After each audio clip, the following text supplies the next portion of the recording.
Selamat pagi Bapak Ibu dan Saudara-saudari, kita kembali mendengarkan renungan firman Tuhan pada hari ini. Marilah kita terlebih dahulu berdoa.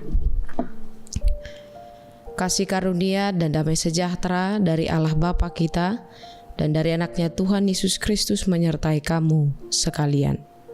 Amin. Renungan kita pada hari ini tertulis dalam Lukas 6 ayat 12. Pada waktu itu pergilah Yesus ke bukit untuk berdoa, dan semalam-malaman ia berdoa kepada Allah. Demikian firman Tuhan.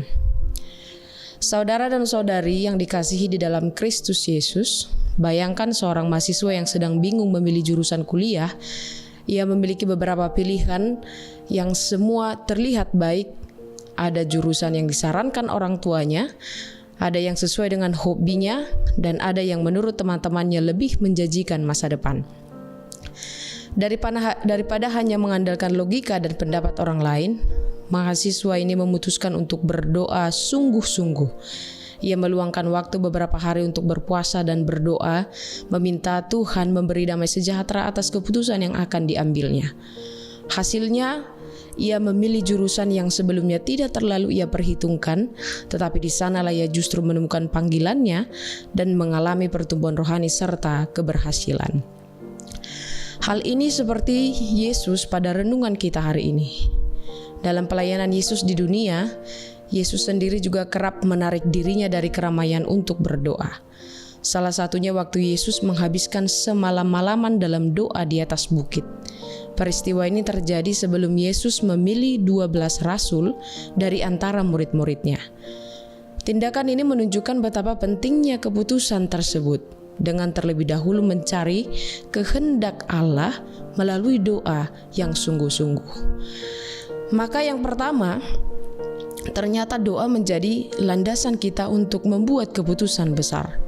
Yesus tidak sembarangan dalam memilih para rasul.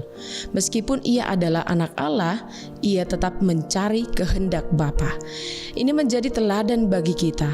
Dalam hidup, kita menghadapi banyak keputusan penting tentang karir, pasangan hidup, pelayanan, keluarga, atau bahkan langkah iman Anda.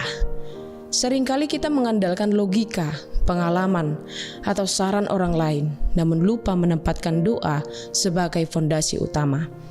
Yesus mengajarkan bahwa keputusan penting perlu dilandasi dengan persekutuan yang mendalam bersama dengan Allah, agar setiap keputusan yang kita ambil sesuai dengan izin dan kehendak Allah.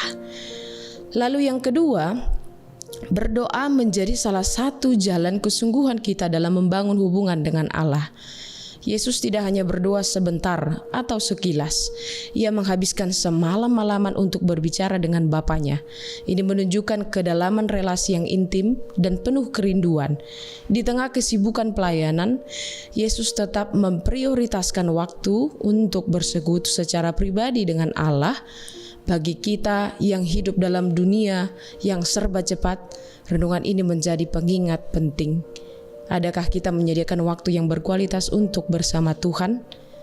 Karena doa bukan sekedar rutinitas, tetapi nafas kehidupan rohani yang menopang segala sesuatu. Tanpa doa, iman akan mudah goyah dan arah hidup bisa salah arah. Lalu yang ketiga, kenalilah prioritas hidup rohani Anda. Bagaimana caranya? Yesus tidak berdoa di tempat yang ramai atau nyaman. Ia pergi ke bukit, tempat yang sunyi. Ini menggambarkan kesadaran untuk menjauh dari kebisingan dunia demi mendengarkan suara Tuhan. Dalam kehidupan kita yang penuh kesibukan dan tuntutan, seringkali kita kesulitan mendengar suara Tuhan karena hati kita dipenuhi dengan keduniawian. Marilah Bapak Ibu, Saudara dan Saudari, renungan ini mengajak kita untuk menata ulang prioritas kita.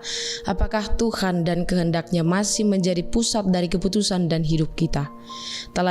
Teladanilah Yesus yang menjadikan doa sebagai prioritas, bukan pelengkap, bukan hanya ketika kita butuh jawaban, tetapi sebagai bentuk kasih dan hubungan yang hidup dengan Allah. Amin. Mari kita berdoa. Bapa di dalam sorga, kami bersyukur bertemu pada hari ini di dalam renungan firman Tuhan. Terima kasih Engkau memberikan pelajaran bagi kami tentang doa. Yesus memilih murid-muridnya yang 12 orang melalui doa di atas bukit semalam-malaman. Yesus bertanya, berkomunikasi dengan Allah Bapa, lalu memilih ke-12 murid. Bapa di dalam sorga, begitu juga dengan kehidupan kami sehari-hari. Kami sering lupa mendahulukan diri kami, mendahulukan pilihan-pilihan dan keputusan kami tanpa terlebih dahulu bertanya kepada Tuhan. Maka kami mohon melalui Roh Kudus-Mu, bantu dan tolonglah kami, kiranya kami mau berubah dan mengingat bahwa segala sesuatu kiranya turut campur tangan oleh kasih Tuhan, agar kami tidak menyesal, agar kami tidak ragu-ragu, tetapi kami dengan nyaman karena keputusan dan pilihan itu bersama-sama dengan Allah. Bapa di dalam sorga, di sepanjang hari ini kami juga boleh menemukan hal-hal yang sama di dalam kehidupan kami. Maka bantu dan tolonglah kami ya Tuhan, memilihkan yang terbaik. Berikan kami Roh Kudus-Mu, membantu kami memilih mana yang paling baik dan seturut dengan kehendak Tuhan. Bukan kehendak kami yang terjadi di dalam kehidupan kami, tetapi kehendak Allah. Berkatilah kami, berkati hati dan pikiran kami, kiranya kami mau lebih rajin lagi berserah diri kepada Tuhan, terlebih berkomunikasi melalui doa sebagai nafas kehidupan kami sebagai orang percaya. Bapa di dalam sorga, kami mengucap syukur dan turut bersuka cita ulang tahun pernikahan saudara dan saudari kami, terutama jemaat MUHKBP Cijantung. Kami berserah kepadamu ya Tuhan, kiranya Tuhan masih menambahkan sukacita di dalam kehidupan mereka, berkat-berkat-Mu kepada mereka, dan juga segala sesuatu yang mereka harapkan, kiranya Tuhan memberikannya sesuai dengan kehendak-Mu. Bapa di dalam sorga, saudara-saudari kami juga yang sedang terbaring sakit pada saat ini, kami mohon ya Tuhan untuk memberikan kesembuhan, kesehatan kepada mereka. Berkati segala usaha medis yang mereka lakukan. Berkati segala usaha keluarga mereka yang mengobati dan juga merawat. Kiranya semuanya itu menjadi jalan-jalan Tuhan untuk memberikan kesembuhan kepada mereka satu persatu.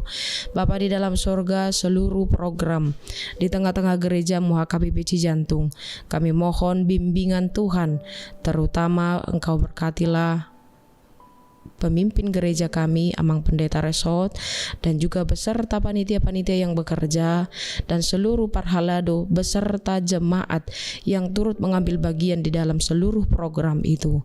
Ya Bapa, kiranya semuanya itu menjadi kemuliaan bagi nama Tuhan dan menjadi jalan kami bersuka cita lagi di tengah-tengah persekutuan gereja-Mu. Kami mohon ampun atas segala dosa dan pelanggaran kami, melalui nama anak-Mu Tuhan Yesus Kristus kami berdoa dan mengucap syukur.